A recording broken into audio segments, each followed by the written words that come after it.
Welcome to the DRS zone. We are diving deep today into a level of organizational chaos that is it is absolutely blowing my mind right now. Oh, it is completely off the charts. I can't believe what we're seeing. Before we get into the absolute madness, I need to say up front, this segment is part of our news coverage of recent F1 events. And honestly, the news right now is pure fire. Yeah, it really is. It's nonstop. Because, when you think of unlimited money, there's this expectation of perfection, right? You throw $1 billion at building a skyscraper. You expect the foundation to be impenetrable bedrock. Right. You expect the elevators to be silent, the glass to be flawless.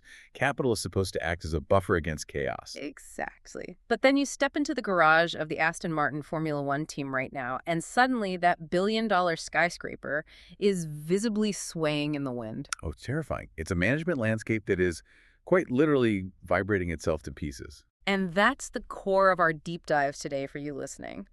What happens when a billionaire buys all the most expensive, shiny pieces on the market, but fundamentally forgets to buy the glue? You get the 2026 Aston Martin F1 team.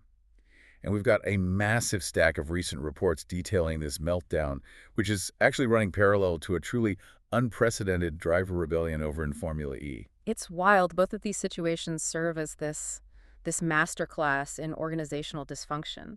They show what happens when the people at the top fail to build a coherent leadership structure. Yeah, and they leave the people in the trenches, the engineers and the drivers, to just absorb all the impact. So let's start with the absolute epicenter of the Aston Martin panic, which is their brand new 2026 car, the AMR26. To call this car a disappointment would be the understatement of the decade. Oh, it's a disaster, a catastrophically expensive disaster. It really is. And it's heavily tied to their new engine partnership with Honda.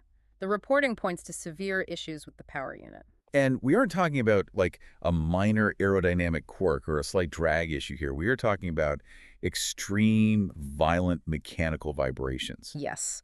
The engine's harmonic resonance is essentially tearing the chassis apart, which, led to double DNFs for both Aston Martin drivers in the first two races. Think about the physics of that for a second.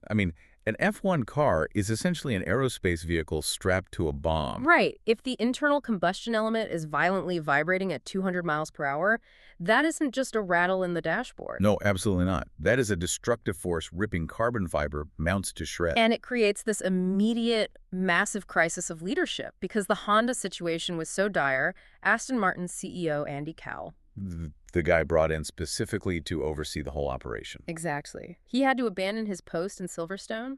He packed his bags in November 2025 and relocated to Sakura, Japan, just to manage the engine crisis directly at the Honda factory. Which created a gigantic vacuum at the top of the team. With Cowell in Japan putting out the literal fires, Adrian Newey was forced to step in as the acting team principal. And for you listening, if you aren't deep into the internal lore of Formula One, Adrian Newey is their managing technical partner. He is almost universally regarded as the greatest car designer in the history of the sport. He's an aerodynamic savant, but he is not a politician. No, he is not. Putting Adrian Newey in the team principal chair is just a fundamental misallocation of talent.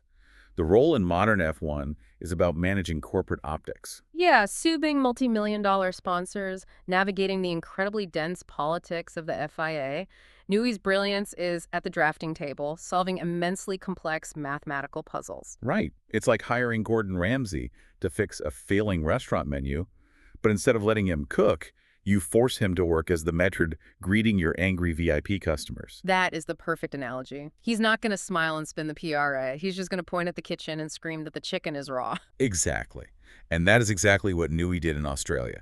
His stint as the public face of the team was just explosive. It was crazy. He showed a level of brutal transparency that you simply never, ever see in the heavily sanitized world of F1 media. He got in front of the press and absolutely eviscerated Honda. He told them that the same Honda team that made the old championship-winning Red Bull engines was now basically building solar panels. Just savage. But he didn't stop at insulting the manufacturer, did he? No. He warned the press that the AMR26's vibrations were so violent they could cause permanent nerve damage to the drivers if they ran more than 25 laps. Are you kidding me? You have to view that statement from the perspective of Lawrence Stroll, the billionaire owner of Aston, or a title sponsor like Aramco.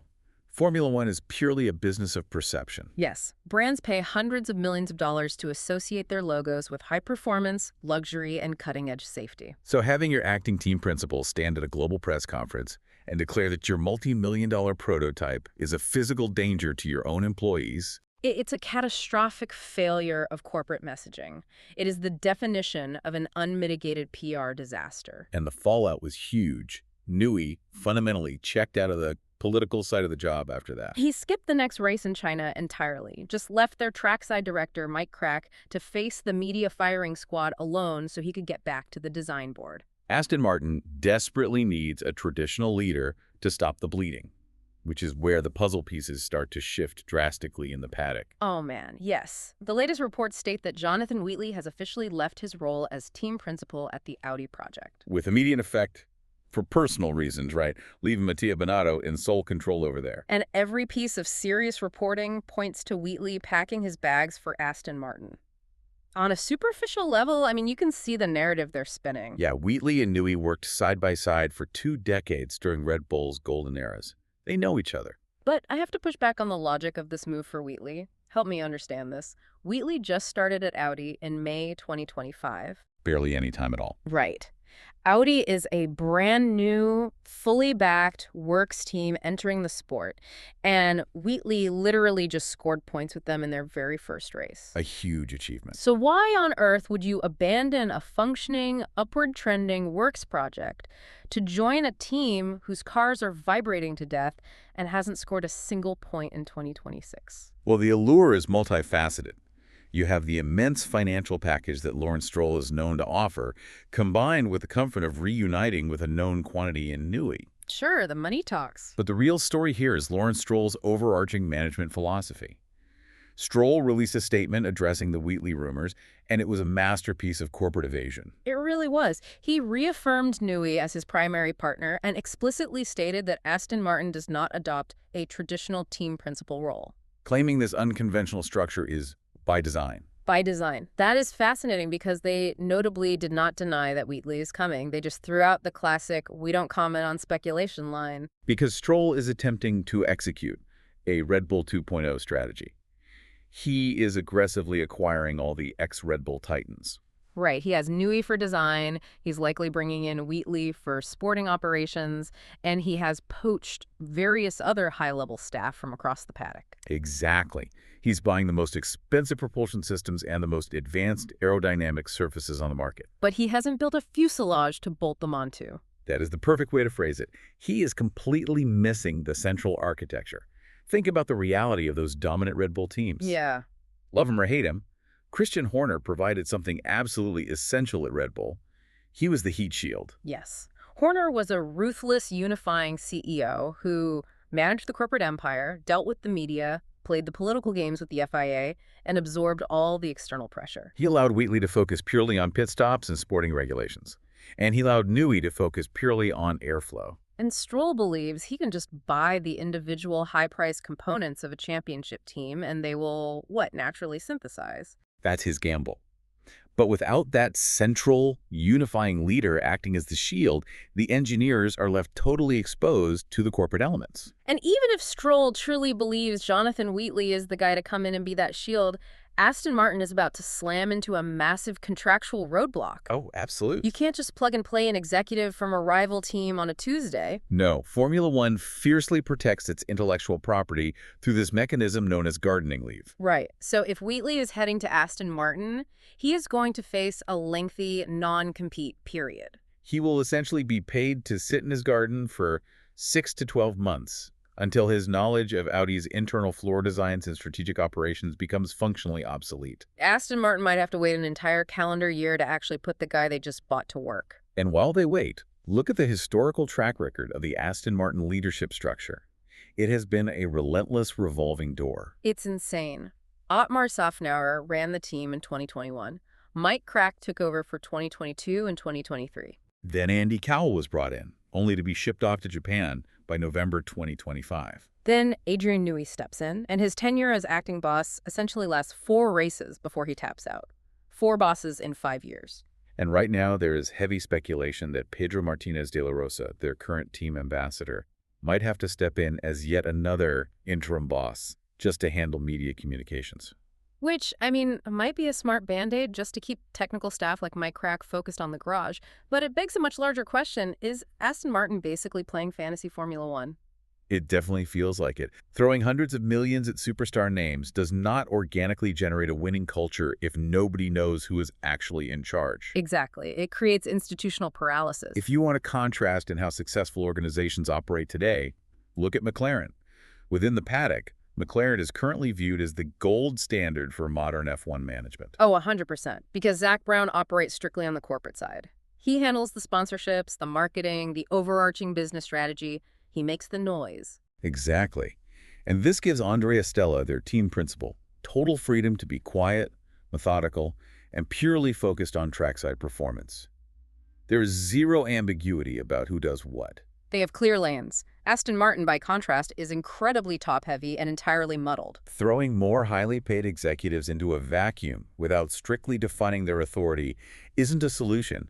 It's an accelerant for internal power struggles. Yeah, when leadership fails to provide stability, clear communication, and a unified voice, the people actually doing the dangerous work lose total faith in the project. Aston Martin is a perfect example of what happens when a team is paralyzed from the top down. But the ultimate consequence of that kind of leadership vacuum is what we are seeing over in Formula E right now, where a complete collapse in trust has forced the frontline workers to bypass their bosses entirely. The situation in Formula E is unprecedented in modern global motorsport. We are looking at a full-scale driver rebellion, pure rebellion. To understand the gravity of this, you have to understand the pressure cooker these drivers are operating in. We are at the Madrid E-Prix at the JARAMA circuit. This is an old-school, unforgiving track. The stakes could not be higher. King Felipe VI of Spain is in attendance. You have a 20-year-old local hero, Pepe Martí, racing for Cupra, a Spanish brand, under immense national pressure. And Martí openly admits he is only 70 to 80% adapted to the new Gen 3 Evo car.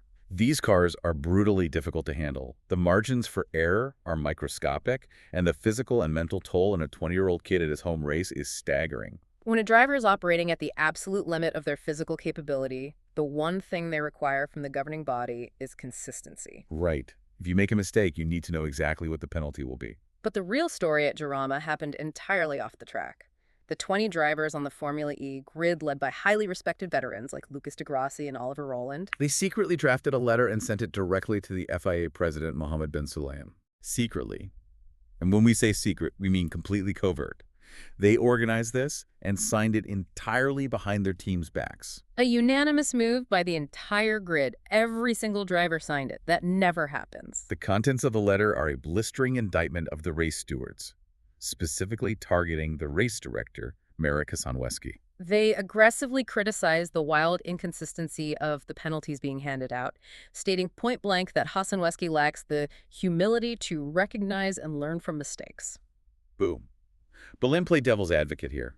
Aren't these just highly paid, highly competitive athletes throwing a collective tantrum because they got penalized? That's the question, right? Are they actually justified in forming a secret rogue union to attack our race director, or is this just pure anarchy? Well, it looks like anarchy to the team bosses, which is exactly why the team principals were absolutely furious when this letter leaked. Oh, they lost their minds. Some team bosses even threatened to withhold driver bonuses as punishment. But to answer your question, you have to look at the political economy of motorsport. Formula E is not the NBA. The drivers do not have a collective bargaining agreement that supersedes the teams. Right. In motorsport, the teams hold the political power. The team boss negotiates rules, penalties, and broadcast rights with the FIA. So when the drivers bypass their team principal and email the FIA president directly, they are stripping their own bosses of their political leverage. Precisely. They are cutting the teams completely out of the governing equation. The Formula E CEO, Jeff Dodds, publicly expressed his disappointment that this internal grievance was leaked. But from the driver's perspective, they felt abandoned by the system.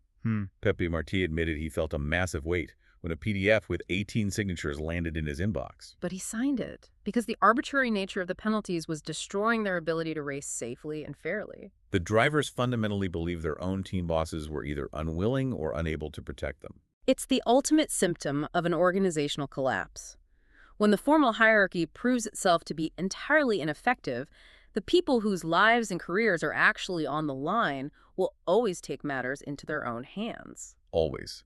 Whether it's Adrian Newey going rogue at a global press conference because his corporate leadership put him in an impossible position, Or 20 Formula E drivers secretly demanding structural reform directly from the top of the FIA. If the middle management fails to advocate for the talent will inevitably rebel. which brings us to the core takeaway for you as you process all of this.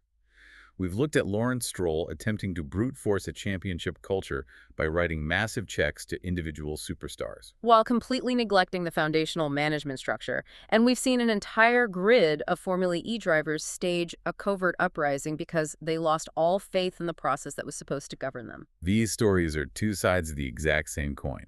They prove that unlimited budgets, legendary engineering minds, and pure, raw driving talent mean absolutely nothing in a vacuum. Nothing. A team is only as strong as its management architecture. You can hire every rock star in your industry, you can have the most brilliant aerodynamicists and the bravest drivers on Earth. But if the internal culture is a chaotic revolving door, if nobody knows who the heat shield is, the entire project will fail. Without a clear, unifying leader acting as the glue between the boardroom and the trenches, the organization will just vibrate itself to pieces, tearing apart its own carbon fiber mounts until there is nothing left. It is a harsh reality of high-stakes competition. The bad individual components do not automatically create the best machine. Which leaves us with a final thought for you to mull over as you go about your day. If you were handed $1 billion tomorrow to build a world-class organization from scratch, Would you spend it on securing the absolute best, most expensive, most famous individual talents in the world? or would you spend it on establishing a think about it? And don't forget to keep up with all the madness by following the DRS Zone on TikTok, Instagram, and YouTube. We'll see you next time.